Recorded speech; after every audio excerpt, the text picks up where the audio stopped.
My stepdaughter insulted me in front of her friends and called me the wannabe dad.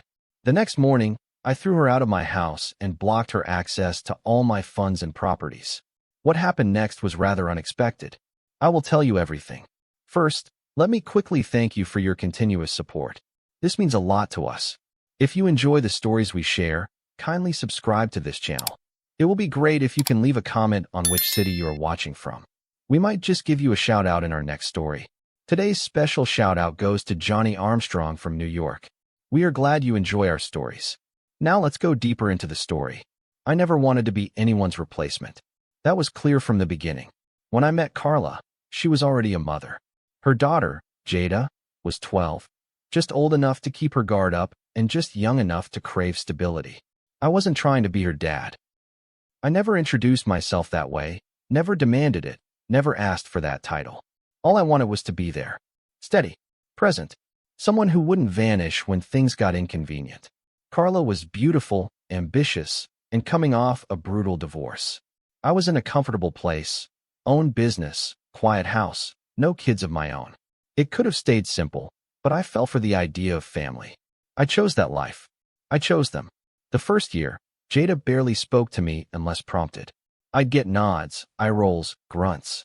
Carla said it was normal. She's protective, she'd say, brushing my arm in reassurance. She'll come around. So I waited. I drove her to school, sat through middle school concerts, and paid for every little thing her father never showed up for. I didn't mind. I told myself that respect wasn't given, it was earned. And God, I tried to earn it. When she wanted a horse-themed birthday party, I built a makeshift stable in the backyard. When she failed math, I hired a private tutor. When she cried over friends who turned on her, I was the one sitting outside her room, just waiting for her to say anything. I never pushed. I just wanted to be a constant in a world that had already let her down too many times. But nothing I did ever seemed to be enough.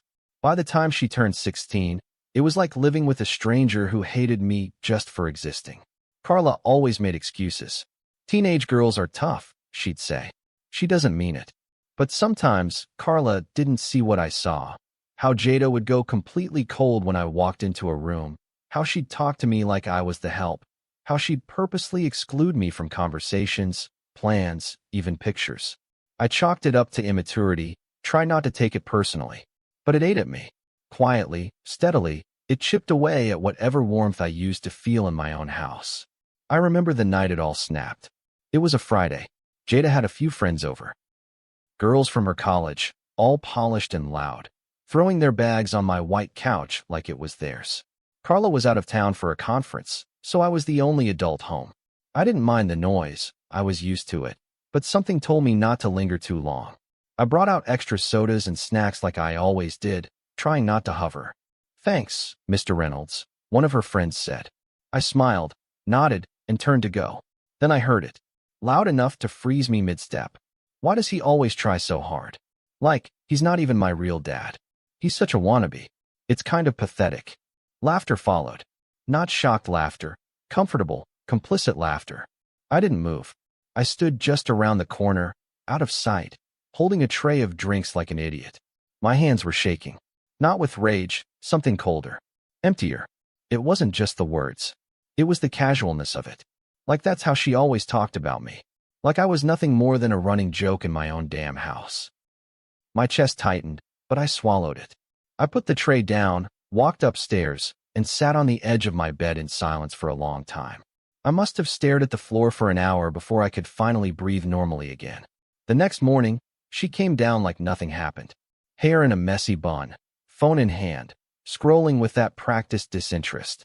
She didn't even look at me when she said, "We're out of oat milk." I looked at her, really looked. Her face was so familiar and yet so distant. "We're out of respect too," I said quietly. She blinked, confused. "What?" I stood up slowly, pushing my chair in. "You have 30 minutes to pack your things. You're no longer welcome here." She laughed. Literally laughed. "You're kidding." "I'm not.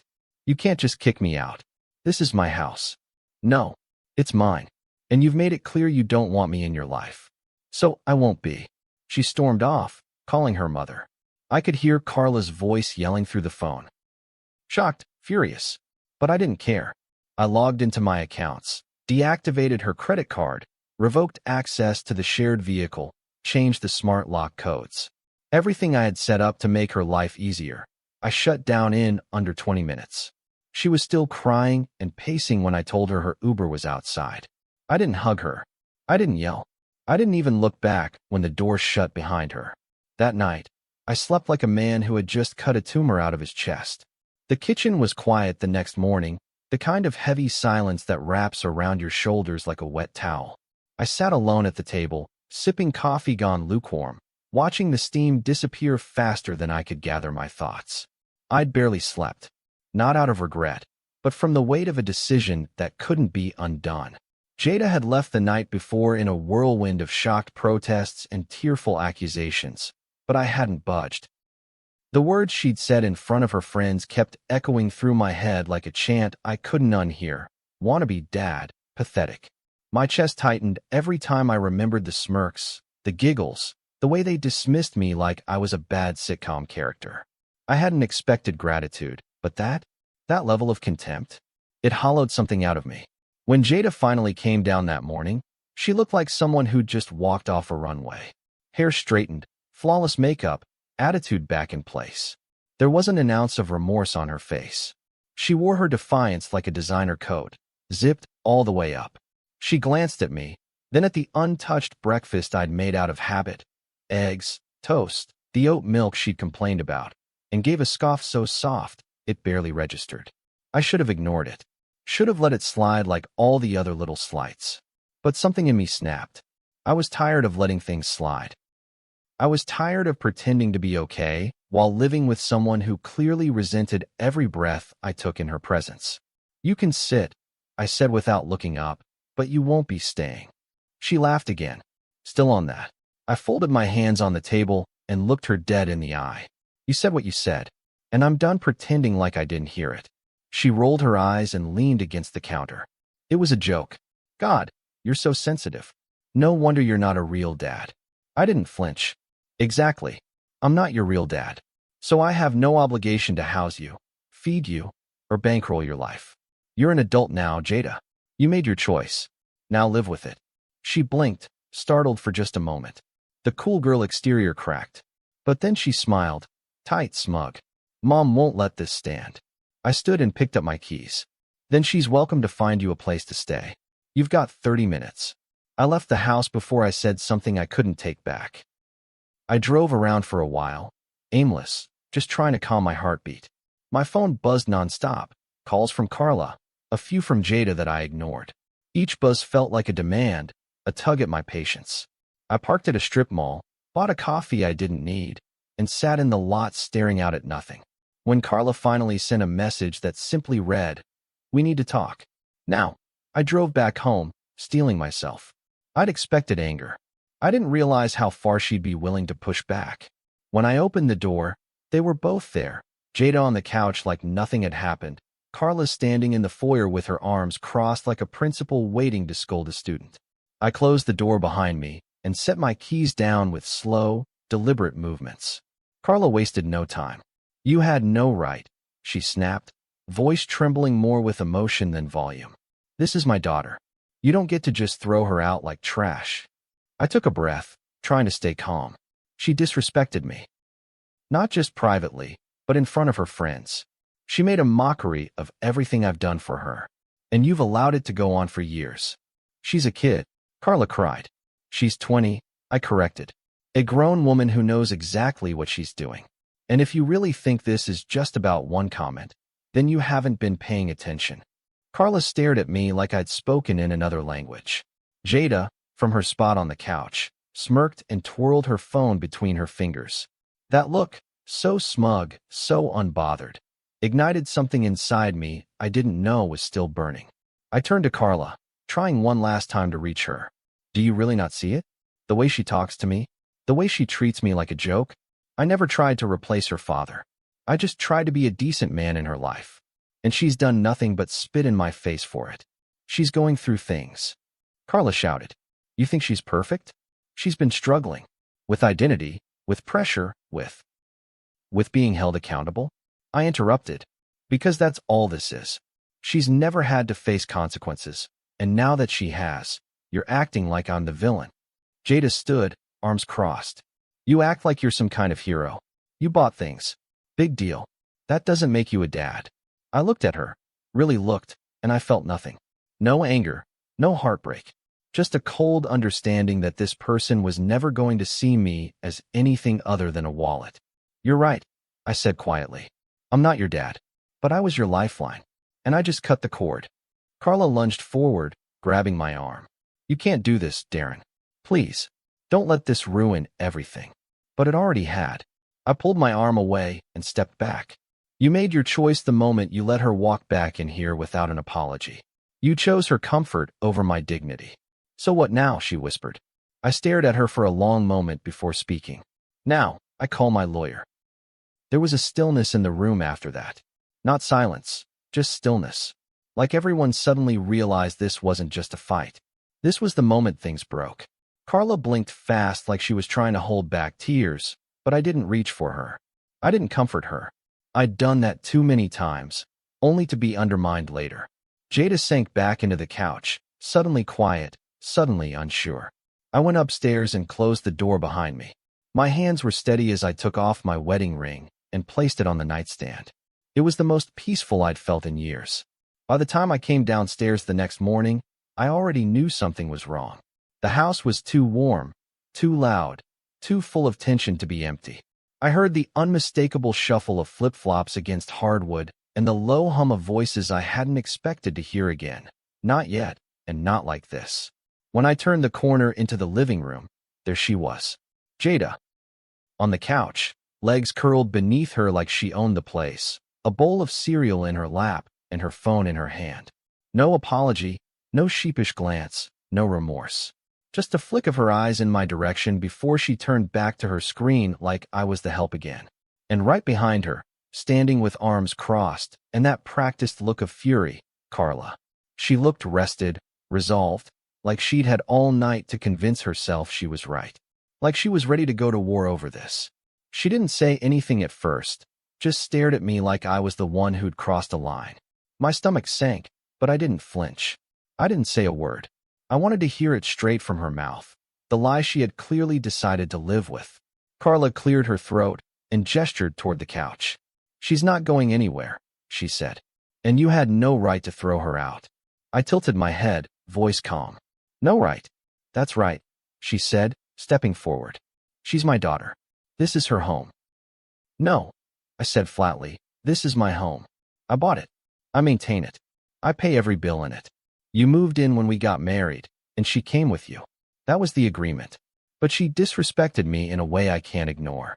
And if you're telling me you're okay with that, then you're part of the problem. Carla's mouth opened like she had a response ready, but nothing came out.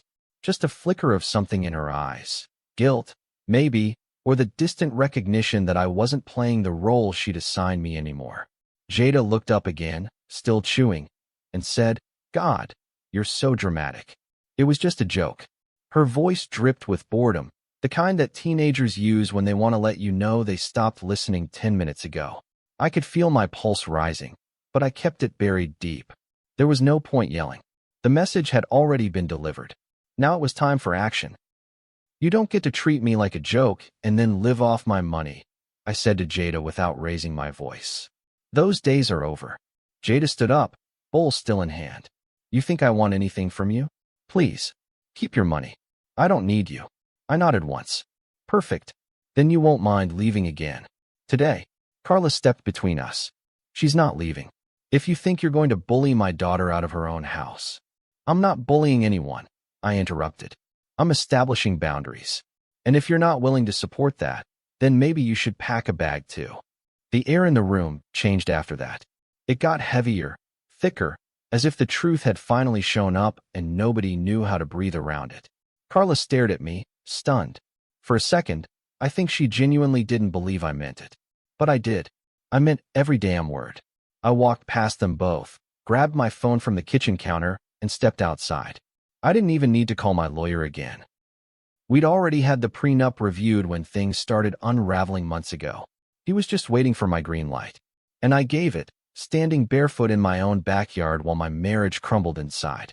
I stayed outside for nearly an hour, long enough to feel the sun warm my skin, long enough to hear the muffled sounds of Carla pacing upstairs, Jada slamming a door, someone throwing something that cracked on tile.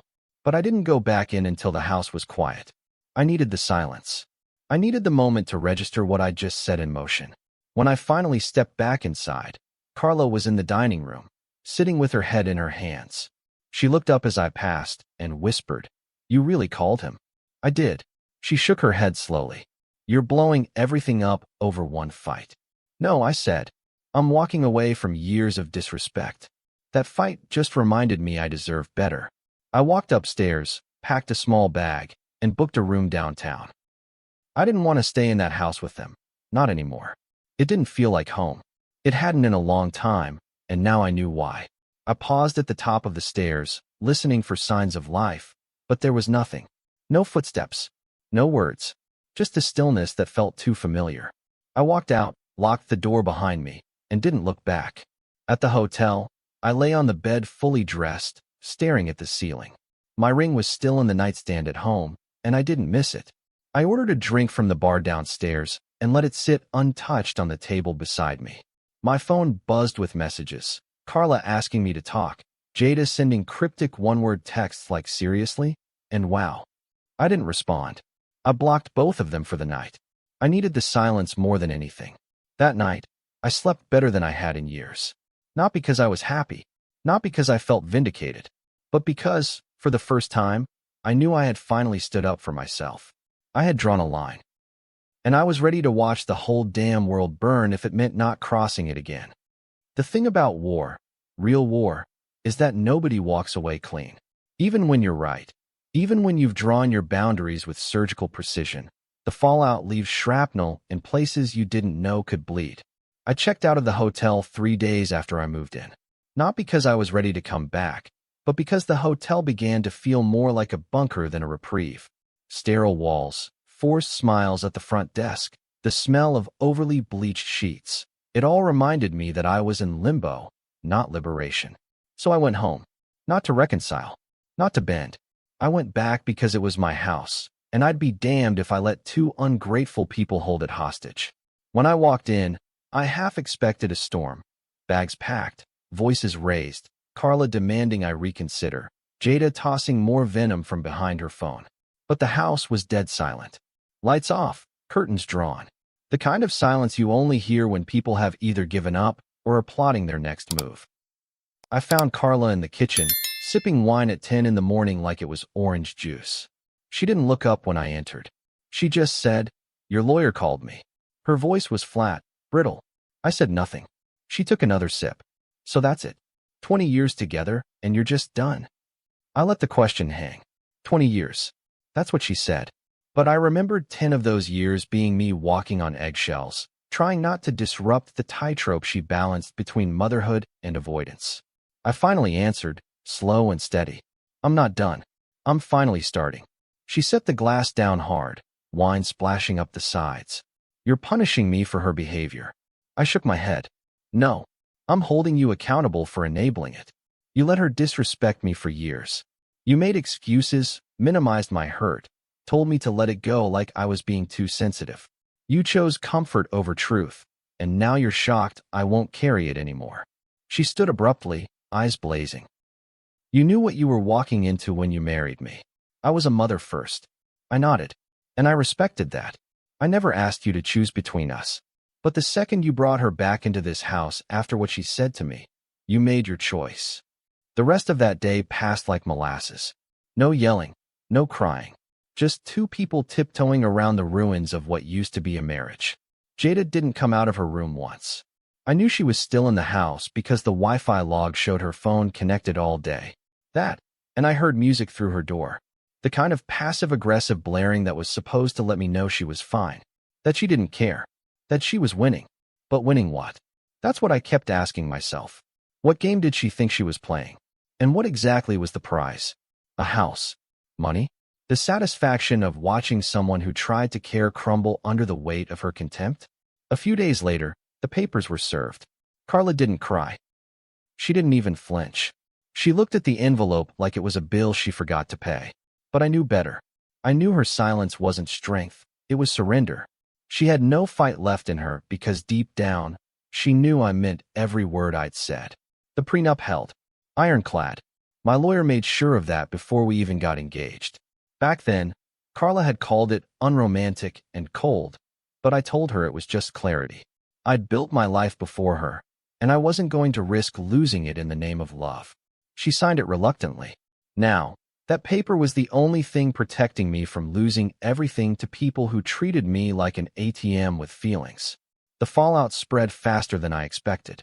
Friends, neighbors, mutual acquaintances, they all had opinions. Some messaged me privately, saying things like, "I always thought Jada was a little, much, or honestly, good for you, man." Others took Carla's side, at least publicly. Her sister posted a cryptic Facebook status about men abandoning their responsibilities and fake father figures. I didn't respond. I didn't need to. The people who knew me, really knew me, already understood. They had seen the way Jada spoke to me at family gatherings, how Carla would laugh it off or say, "She's just being playful." Nobody ever pulled her aside. Nobody ever defended me. Now, suddenly, they all had something to say. It was a tenant of mine, Frank, a retired machinist who lived in one of my rental duplexes, who gave me the most honest reaction. I'd stopped by to check a leaky faucet, just needing a break from the house, when he handed me a beer and said, "I heard about what happened." I braced for judgment, but he just shrugged. "You're not wrong. You know, people treat kindness like a weakness. But pulling the plug? That takes guts." We sat in silence for a bit, just sipping and watching the sun dip behind the trees. Then he added, "Took me 2 divorces to learn the same thing. One day, you wake up and realize that peace is more valuable than being liked." I didn't reply, but his words settled in me like stone. Back at the house, Carla had begun packing. Quietly, methodically. No theatrics. She knew the timeline. The prenup gave her a 30-day window after filing to vacate, and she wasn't going to fight it. Jada, on the other hand, hadn't packed a single thing. She kept strutting around like none of it applied to her. When I asked if she had made arrangements, she rolled her eyes and muttered, "You seriously think I'm leaving?" I didn't respond. I just walked away. She was about to learn the difference between teenage rebellion and adult consequences. The moment Carla was out, so was she. No lease. No rights. No more tolerance. What stunned me most wasn't the disrespect. It was the complete lack of self-awareness. Neither of them had taken a moment to reflect. There was no apology. No conversation. Just indignation and entitlement. Carla had once told me that Jada would grow out of her attitude. But instead of growing out of it, she'd been nourished by it, fed by excuses, shielded from accountability. And now that shield had cracked, she just didn't realize it yet. By the end of the week, movers had been scheduled. Carla asked if I'd be willing to talk one last time before she left. I agreed. We sat on the front porch like strangers, watching a thunderstorm roll in. She turned to me and said, "You know, I don't hate you." I nodded. "I don't hate you either." She looked down at her hands. "I just thought, if we held on long enough, maybe things would smooth over." I sighed. They didn't. And they won't. Because smoothing over isn't healing. It's hiding. She didn't argue. We watched the rain come down in heavy sheets, and for a moment, there was peace. But peace, I'd learned, came at a cost, and I was finally ready to pay it. There's something strange about walking through a house that used to be full of life, only to find it empty, not of people, but of energy. The air hangs heavier. Every room echoes. You start to realize how much noise a presence makes, even if it was toxic. Carla had moved out 2 days earlier. The last box went into a U-Haul. She didn't bother to rent herself. Her brother came and helped, barely saying a word to me. I didn't expect a goodbye from her. I didn't get one either. Jada, though, was another story. She didn't leave with her mother.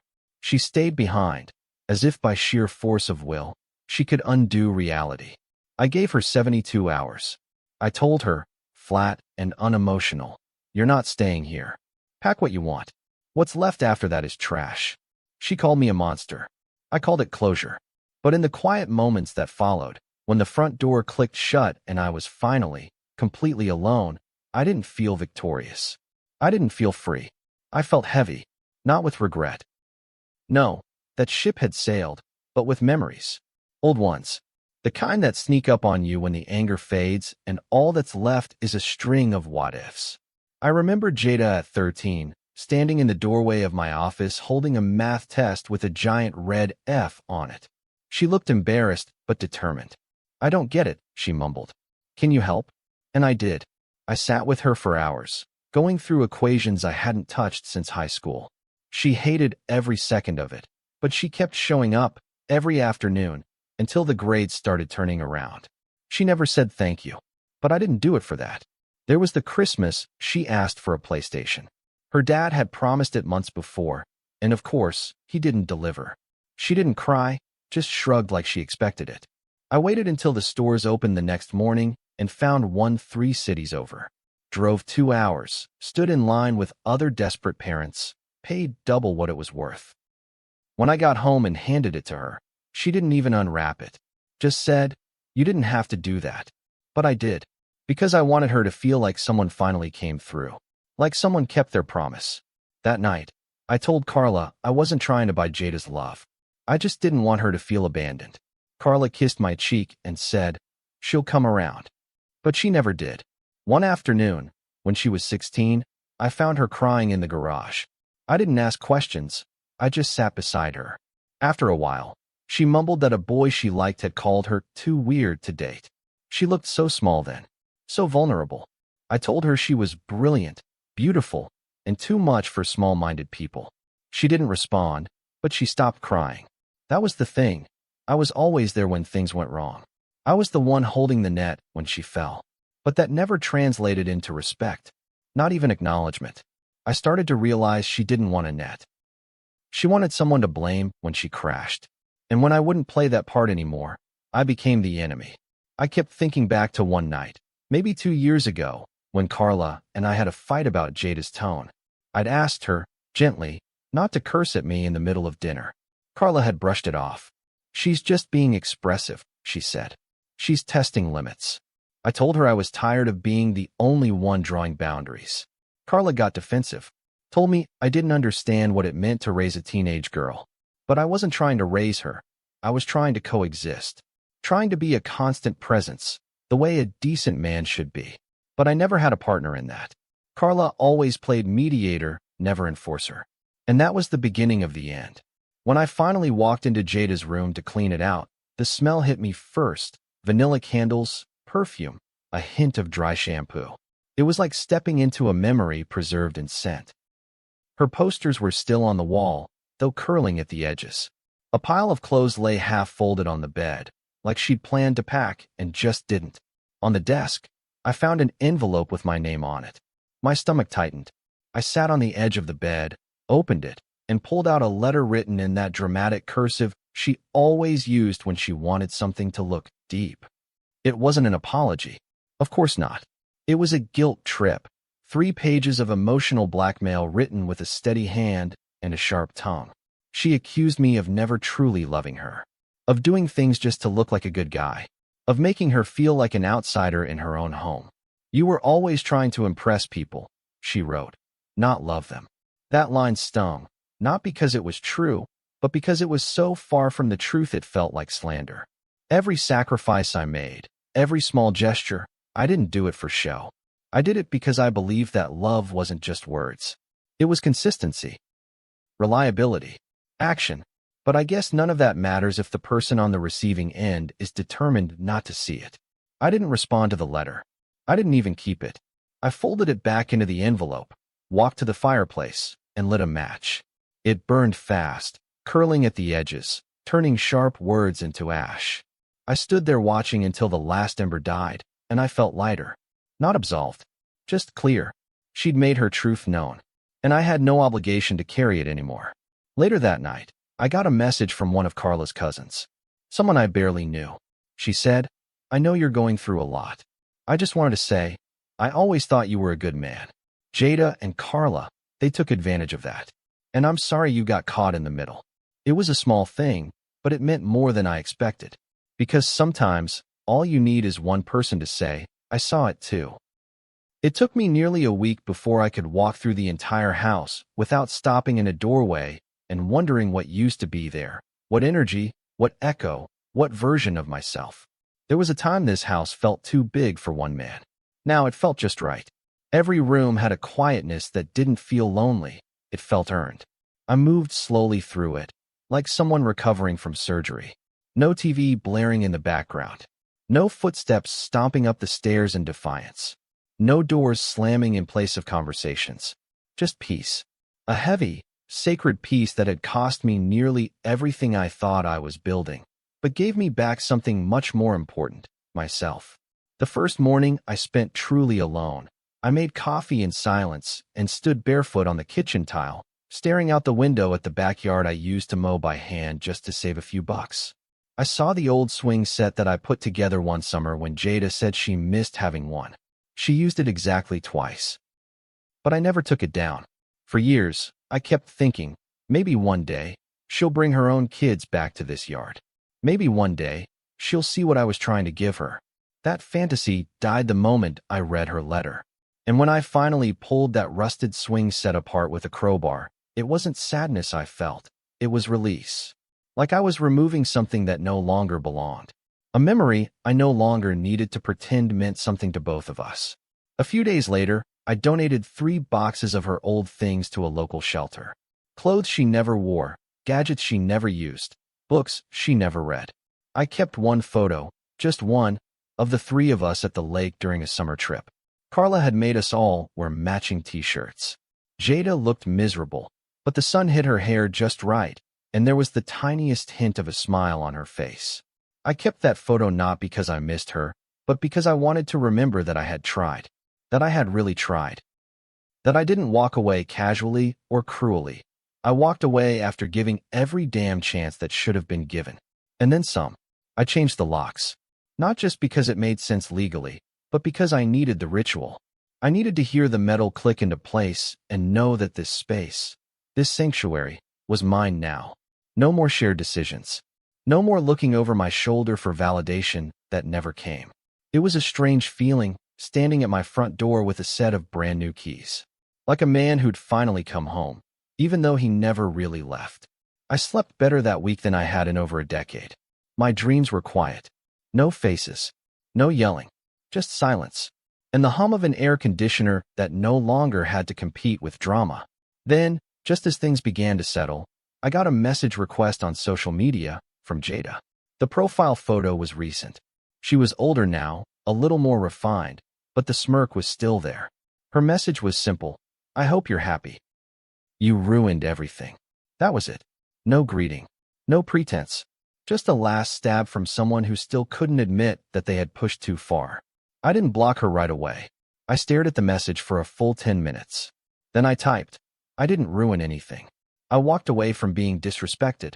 If that ruined your fantasy of endless support with zero accountability, then maybe it was time it got ruined. I hovered over the send button. Then I deleted it. I didn't need to say a thing. The silence would be louder. Instead, I went to the living room, poured myself a glass of bourbon, and sat by the fireplace. It wasn't cold, but I lit it anyway. Not for warmth, just for the symbolism. I watched the flames flicker, thinking about everything I'd lost. The family I tried to build, the partner I believed in, the daughter I thought might grow to love me. But in that same breath, I realized what I'd gained. The strength to say enough. The clarity to know when kindness has been mistaken for weakness. And the backbone to walk away with my head held high. A week later, I got an invitation to a mutual friend's barbecue. I almost didn't go. I didn't want the sideways glances, the half-whispered questions, the forced sympathy. But I went anyway. Because I needed to step back into the world as me. Not as a husband, not as a stepfather, not as a scapegoat. Just me. And to my surprise, people noticed. One friend pulled me aside and said, "You look lighter. Like a weight's off." I smiled. Because it is. We talked. We laughed. We played cards. And for the first time in years, I didn't feel like I had to explain myself.